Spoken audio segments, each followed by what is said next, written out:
Alrighty guys, thank you so much for tuning in to my week 28, well I guess it was technically 29 glucose test, the 3-hour one, and what happened. So the story is kind of crazy, so I'm going to try to just sum it up into one little small thing for you guys, but I also find it very hilarious, and you just have to find the funny things in life just to keep you going. So if you guys haven't seen my week 28 update, go ahead and watch that. It explains everything leading up to this glucose test and what had happened. So go ahead and watch that first if you haven't seen it yet already.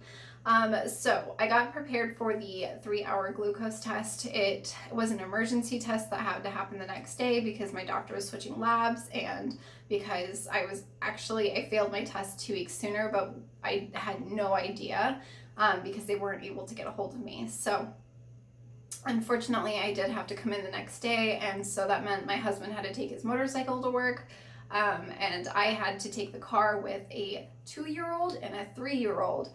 My 2-year-old is hyperactive, and my 3-year-old is amazing, but they both nitpick at each other because they're sisters, and they get each other going. So I was very, very nervous about this because the 1-hour glucose test made me very sick, and then I'm about to take the 3-hour glucose test, which is double the amount of glucose.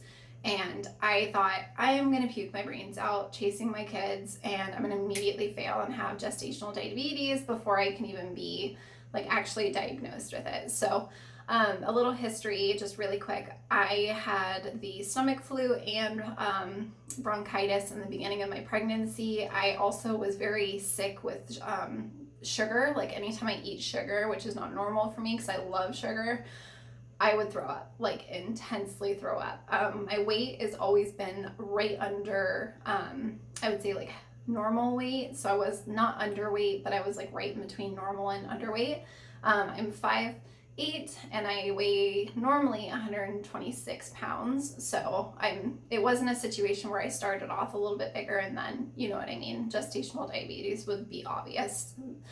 So that being said, I ended up waking up at 6:30 in the morning to get my kids ready and in the car by 7:20. So that alone was just stressful in itself when you're this pregnant and you're this sore. And I was up with my daughter all night because she had the stomach flu. So it was just a very stressful situation.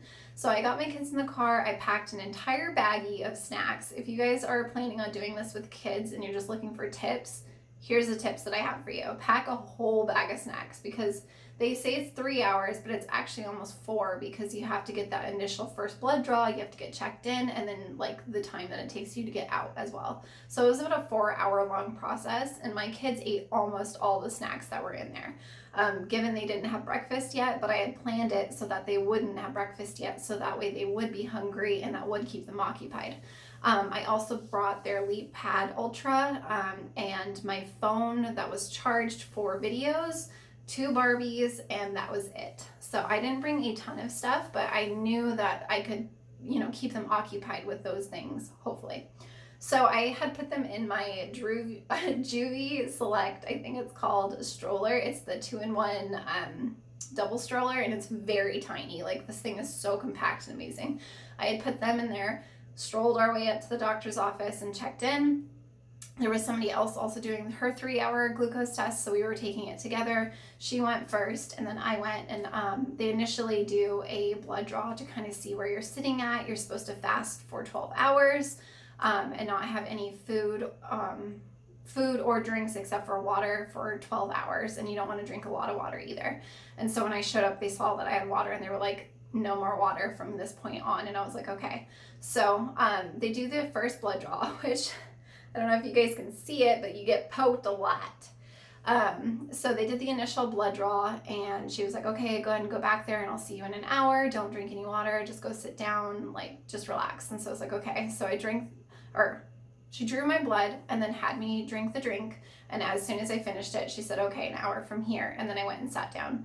I felt kind of fine at first, and then started to dawn on me really quickly that you just chugged a ton of sugar on an empty stomach and you're pregnant and you're anemic. So this is about to go down. So I started feeling really sick really fast, but my girls were sitting in the stroller. They were really good. About 30 minutes into it, I started giving them some snacks and stuff, took them out of the stroller, let them sit with me so they didn't feel like they were restrained the entire time. So they were just eating their snacks, watching a TV show, all was good. And then I started feeling really, really sick, like I was gonna throw up. My daughter ended up running to go to the hall just to like get the feel of the place, as I call it. So I had to go chase her and grab her, and I almost threw up. And I was like, Lord help me, do not let me throw up right now. So I had a lot of people praying for me this day. I didn't throw up, and I sat down. I got my blood drawn again at the hour. I started feeling a little bit better, a little less sick, but still like, you know, when you're hungry and you just downed a bunch of sugar, I was very jittery.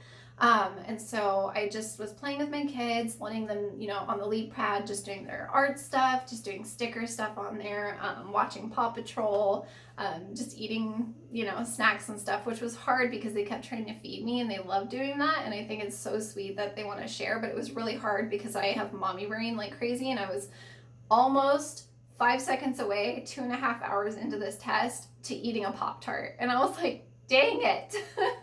So I finally get through the 3-hour test. They pricked me a total of 4 times, and it did hurt, but mostly the last time. I'm pretty good with blood draws, but the last time it kind of hurt. And then she was like, okay, you can go home. So as we're about to get our last blood draw done, I forgot to say, they brought in Panda Express for their staff, and me and the pregnant girl just made eye contact like, are you kidding me? Because we're starving, and it smelled so good. So we like busted up laughing like, of course, like we're almost done at least. And so that was pretty funny. But so we finally get done with the test. I'm still waiting on the results, so we shall see if I am diagnosed with gestational diabetes or not. Another quick funny little story for you guys. Hopefully this will make you guys laugh. We went to the parking garage, me and the girls, and by this time my girls were zombies. Like they were zonked out, done, I'm tired, I'm cramping, I'm sick, I just want to go get lunch. So we go to the car and I get them all buckled in and everything, and I'm ready to like get my stroller into the back of the car, and this has never happened before, but this is just my luck lately. I don't know what it is, but when it rains it pours.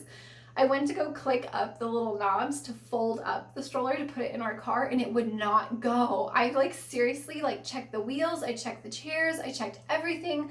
I'm like yanking on this thing. People are probably thinking I'm crazy because I'm this huge pregnant lady that should not be doing this, and I'm like tacoing it, and I'm like suplexing it, and I'm like, why won't you close? Because I just want to go in the car. I want to get my kids real food. I want to get me food, and I want to go home and take a nap with them.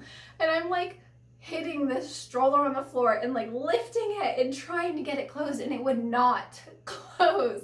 I was joking with my friend. I was like, you gotta taco it, suplex it, bop it, flick it, and twist it. Like this video if you know what that's from, unless you're in a generation that you don't know what the bop it is. So like this video down below and subscribe if you know what that is. But oh my goodness, so I finally just shoved the entire stroller, like the whole thing as one whole, in the back of my CRV and shoved the door closed. And I was like, I don't even care if it doesn't come out at this point. My husband's gonna have to deal with it, because at least I got in the car and I survived. And when I got back home and told my husband, he was laughing so hard, and he's like, I'm so sorry you had to do that alone with 2 kids. So if you have to do this alone with toddlers, and you have like hyperactive toddlers like I do, I feel you, you can do this. And if you have to do the 3-hour glucose test without kids, I'm so sorry, and I feel you, and it's not fun, and you can still do this, it'll be okay. So I will update you guys on my week 29 or 30 update, depending, because I am in the middle of a move. So I will get that to you guys as soon as possible to let you know what my results were and if I did have gestational diabetes. If you guys do and you have any tips or tricks for me down below, will you please leave me positive thoughts, or like what you did to help your gestational diabetes or your experience with it, if you've had it with previous kids or the current pregnancy you have. But I love you guys so much. Don't forget to like and subscribe, and I will see you guys in my next video. Bye.